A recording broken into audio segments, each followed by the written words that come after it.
What does that even mean, Bowers Game Corner? Ahoy there, YouTube! I'm back again today for another game review. And today I'm very excited to check out Heart of Crown from Japanime Games. This is for 2 to 4 players, take about 30 to 60 minutes to play, and it's for ages probably 10, 12 plus. And in Heart of Crown, this is going to be a deck building game where you are going to be starting with a crummy deck and then building up your deck, recruiting a beautiful princess, and then trying to get 20 victory points to your princess. Not quite sure what the theme exactly is about, but is it a solid deck builder? It has some interesting quirks and quinks to the game, but are they good? Let's open it up, and I'll tell you what I think. Alrighty then, we're going to take a look at what you're going to get inside of Heart of Crown. So first and foremost, we got our handy dandy rule booklet. It's like 28 pages, double-sided, full color, full of pictures, illustrations, examples. Very well done. You're saying 28 pages, that's a lot. But in actuality, like the last 14 pages are just like card FAQs and other specific rules for the different abilities on the cards. Because it is a deck builder, which means you're going to have tons and tons of different cards with different actions and whatnot. Overall, well done rule booklet. It's a little bit weirdly organized, but still big thumbs up on that.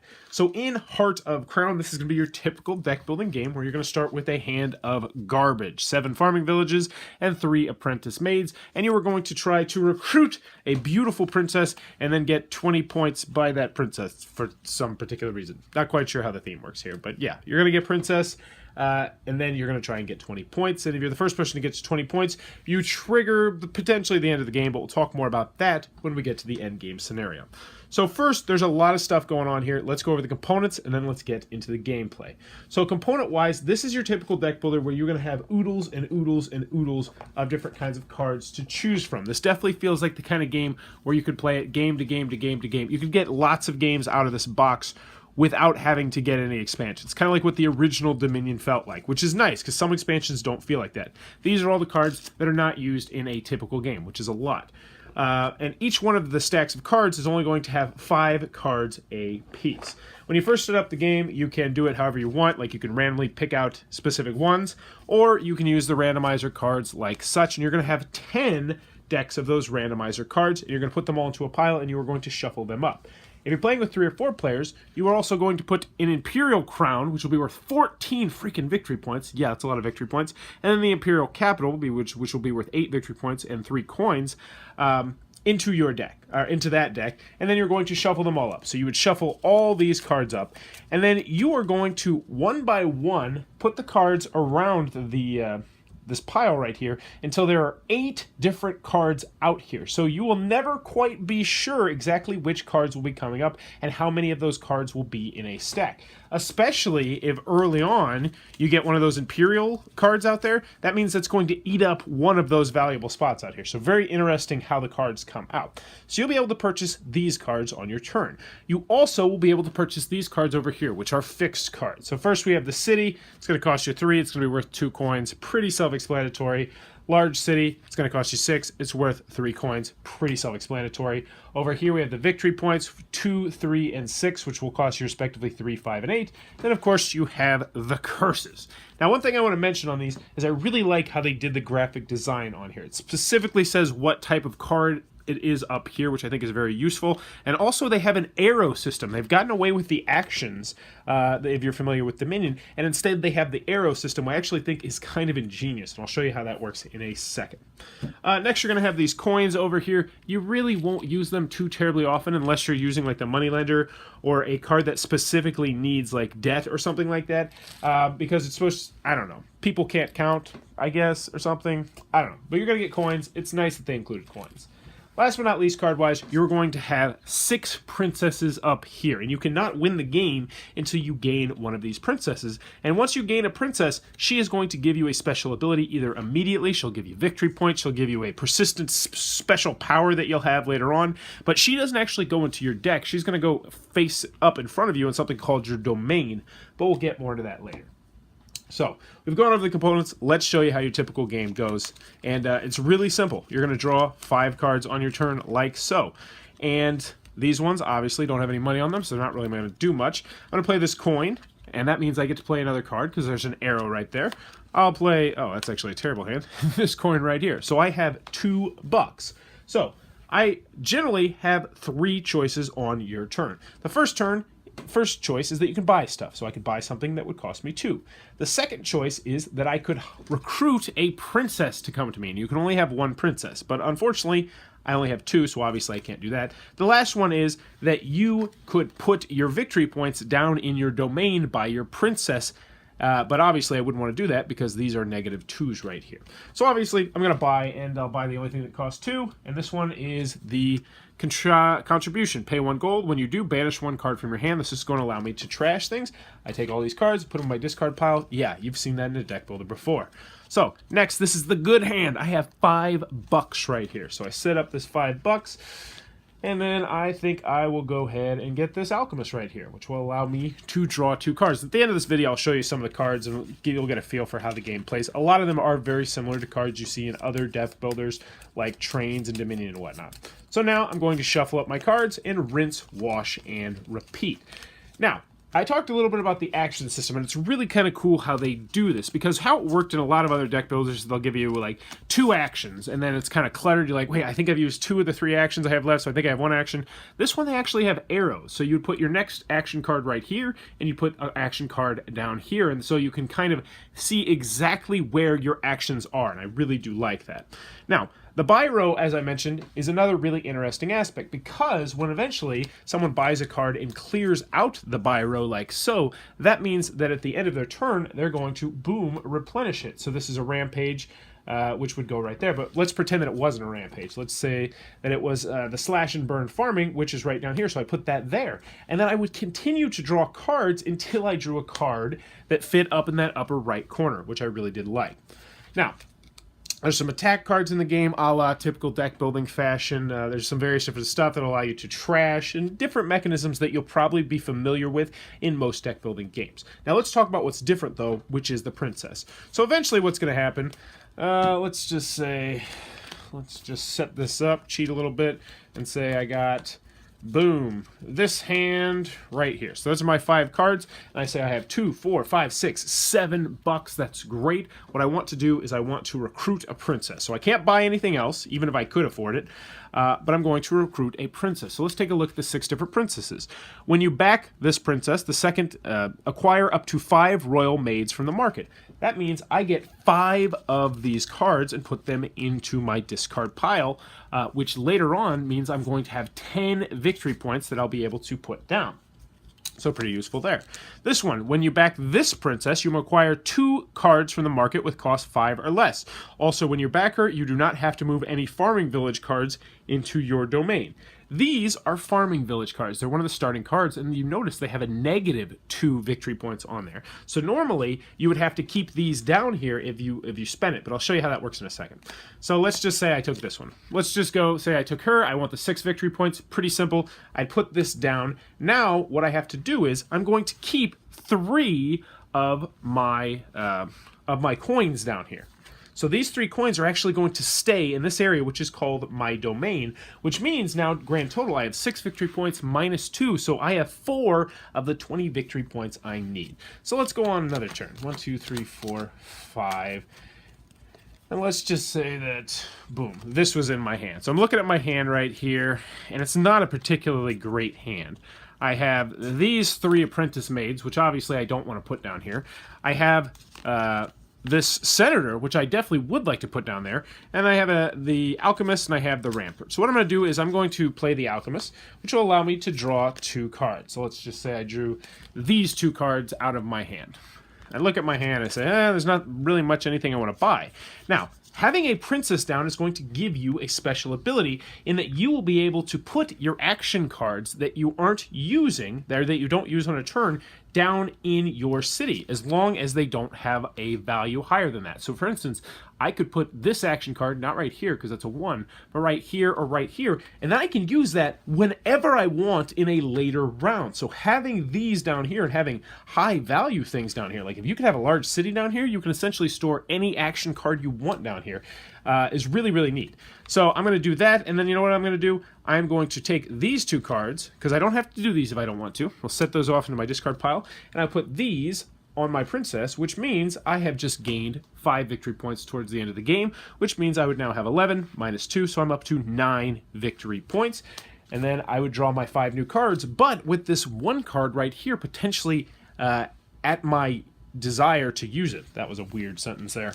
But then we're going to keep drawing 5 cards. So essentially, the gameplay is you're going to build up, get cards that you want. Then eventually when you get to 6, you're going to acquire one of the princesses. You'll get the special abilities and whatnot. And then from that point on, you will be trying to still gain cards and gain money, but more importantly, acquire victory points so you can then put those victory points down in your domain. And if you get to 20 points, that will trigger the end of the game, but not immediately. Everyone else is going to get one more turn to try and reach 20 points. If they reach 20 points, then it becomes just between the 2 of you or the 3 of you, however many people got to the 20-point thresholds, and then you go to 30 points, the first person to get to 30 points, and that, in a nutshell, is how you play Heart of Crown. But what I do want to show you is some of the other cards in the game. I also want to note that they use these in order to divide the cards. So they do have card dividers, and the box is pretty well done. Like, it's a very thick and sturdy box for holding all the cards. But let's go ahead and show you some of the various different cards you'll get in the game. Battering Ram. Draw 1 card, select and discard a card from each domain of each opponent. So that one's pretty useful, especially in late game. Shinobi. Select a non-Shinobi action card from your discard pile. You gain the ability of the selected card. At this time, the Shinobi card is considered to have the same card type as the selected action card. If you select an attack card, your opponent does not use a defense card does not get to use a defense card as well. So essentially, someone might block your attack, you use the Shinobi, and boom, you get to attack them again. And as you can see, it's an action, it's an attack. So it'll actually tell you right there what kind of card it is. So we have the Wishing Well. Discard as many cards as you wish from your hand to draw the same number of cards from your draw pile. So that's like the Cellar. We have the Evicted Monster. Draw 1 card. Any opponent who have 5 or more cards in their hands must discard 1 card with the cost of 5 or more. If they not have any cards with a cost of 5 or more, they reveal their hands. Select one of the following effects. Pay 1 coin. When you do, banish 1 farming village card from your hand. Trash it. After that, take 1 city card from the market and put it into your hand. So that's going to allow you to upgrade cards. Or pay 2 coins. When you do, banish 1 city card from your hand. After that, take 1 large card from the market and put it into your hand. So this one is going to allow you to trash your crummy money and get good money. But as you can see, lots of variety of different cards that you're going to get in the game. But that, in a nutshell, is what you're going to be doing inside a Heart of Crown. Alright, that Heart of Crown from Japan Games. What are my final thoughts? Let's go over the pros, let's go over the cons. First, on the con side, game's not going to be for everybody for a variety of different reasons. 2 to 4 players are restricted player count. Also, it is a deck building game, and it's a very, to a certain degree, basic deck building game. Like, it feels a lot like Dominion in a lot of different aspects. And while it does have some really cool tricks up its sleeve, which I like a lot, and I'm about to recommend this game wholeheartedly, I still think if you're not a big fan of deck building games in general, this is not going to do enough to sway you over to the dark side, so to speak. Another comment I have with this game is that I liked it best at 3 and 4 players, because then you can mix in the Imperial Crown and the Imperial City cards, the 2 special super fancy cards that have a boatload of victory points on them. You can play with them 2 players, but I agree with the rule booklet. We tried it once with 2 players, and we're like, yeah, I feel like it's better in a 3 and 4 player game. But still, I liked it at all the different player counts, but I liked it best at 3 and 4 players. Another con that I had with this game is some of the text on the cards is really, really stinking tiny. And I love the fact that all the information you need is on the card. You're not going to have to consult the rule booklet too terribly often when you're playing the game, which is a pro. But man, some of the text is just so stinking little. And it's not that big of a problem when it's in your hand, but when you're looking at all the cards at the table, and you might be looking at them from a different direction, so they're upside down to you, and it's just like this teeny tiny little bit of text there, that can be annoying. And that's another thing with this game. It can be overwhelming to new gamers. You know, this is a very light game at its core, but when you're first starting the game and you're looking out there and you see these, 2 or 3 cards with huge walls of text on the card and then a bunch of other cards, there's 8 cards out there for you to look at and decide which one you want to buy, along with, the standard stuff like money and victory points and curses and whatnot. But still, it can be daunting to new gamers, and people with analysis paralysis might freeze up a little bit.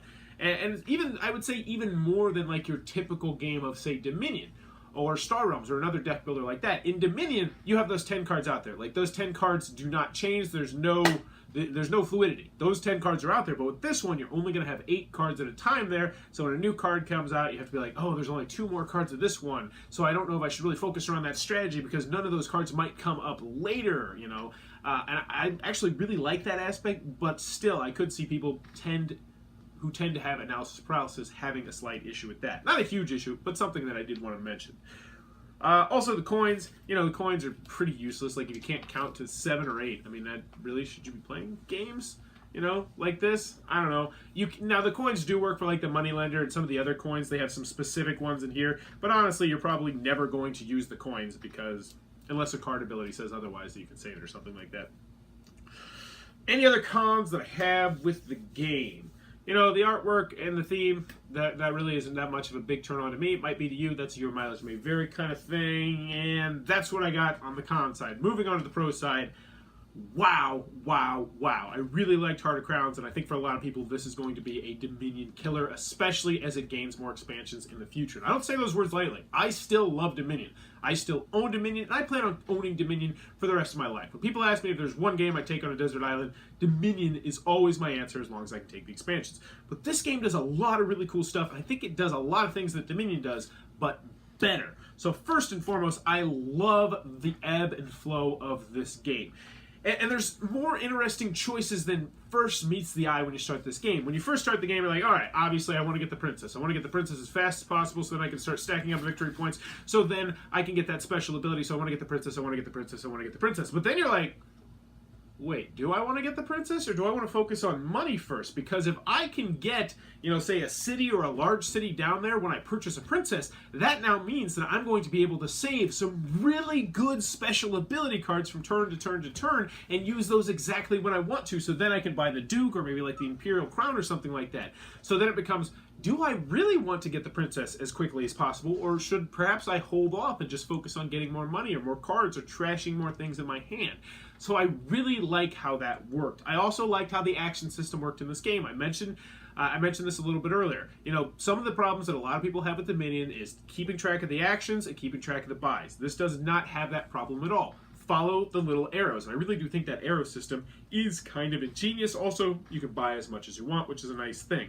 I love the concept of the princesses as well. I told you I like how the princess system works, but just that concept, it's like, all right, there's 6 different princesses for me to choose. Which one is going to help me most? Like, maybe that one card that says you get 2 cards from the buy row that cost you 5 or less might be really, really good at one point, but when it's a cheap buy row out there, and maybe that 5 cost card isn't going to synergize with your deck, you might want to look at something else. I like that an awful lot as well. I like the fact that the game comes with a lot of the modern deck building things in there from the ground running. So that was one of my big cons with the Harry Potter deck building game, was that there was no trashing in the game. This one, no holds bars. You're getting tons and tons and tons and tons of cards. Attack cards, trash cards, save cards, draw cards, just lots and lots of different stuff. So I'm glad that they just threw all the stuff against the wall at the beginning. It didn't milk it out in expansion after expansion. This definitely feels like, and I think I said this in the middle part, this feels like a game that you could play over and over and over and over again and have a different experience each and every time, depending on the cards that you chose at the beginning of the game.